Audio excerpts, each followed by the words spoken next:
Ternyata tempat ibadah umat Islam tertua di Banten bukan Masjid Agung Banten tapi Masjid Pacinan Tinggi.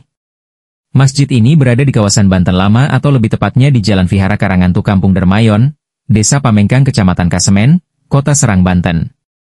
Dilihat dari namanya, Masjid Pacinan Tinggi memiliki sejarah yang berkaitan erat dengan bangsa Cina.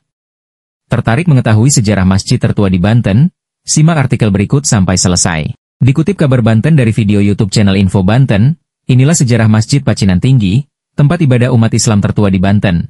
Sejarah Masjid Pacinan Tinggi dinamakan Masjid Pacinan Tinggi karena tempat ibadah ini didirikan untuk warga Cina yang berada di perkampungan Cina atau kawasan pecinan. Lokasinya sekitar kurang lebih 500 meter ke arah barat dari Masjid Agung Banten atau sekitar 400 meter ke arah Benteng Spilwij.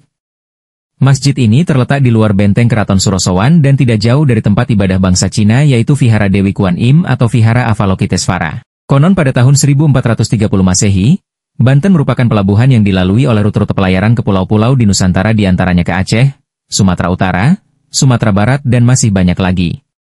Hal ini membuktikan Banten sudah sejak dahulu dikunjungi oleh bangsa Cina dan non-Cina baik yang beragama Islam maupun non-Islam. Mereka datang ke Banten sambil berdagang dan menyebarkan agama yang dianut diantaranya agama Islam. Sumber lain mengatakan bahwa kawasan Banten Lama tempat berdirinya Masjid Pacinan Tinggi dahulu merupakan salah satu kota pelabuhan milik Kerajaan Sunda. Pelabuhan Kerajaan Sunda tersebut ramai dikunjungi orang-orang dari mancanegara termasuk bangsa Cina untuk mencari rempah-rempah diantaranya yaitu lada. Selain kedatangan bangsa Cina, pelabuhan ini dikunjungi juga oleh pedagang Muslim dari bangsa Arab, Persia dan Turki.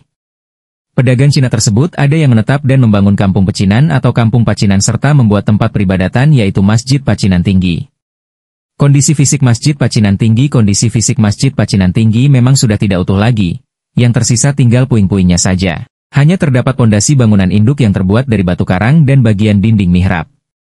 Baca juga, sejarah Masjid Sultan atau Masjid Kuno Kampung Masigi Curug Kota Serang. Ada tradisi menyimpan air di gentong tersisa pula bangunan menara dengan bentuk bujur sangkar mirip menara di Masjid Kasunyatan. Bangunan menara terbuat dari bata merah, pondasinya dari batu karang namun atapnya sudah tidak utuh lagi. Di bagian utara terdapat makam Cina dan tertulis tahun 1843 Masehi. Meski masjid ini telah dimakan usia namun dinding-dindingnya yang tebal memberi kesan dahulu tempat ibadah ini sangat megah. Demikian sejarah Masjid Pacinan Tinggi, masjid tertua di Banten. Semoga bisa menjadi inspirasi yang bermanfaat. Salam Explore Indonesia.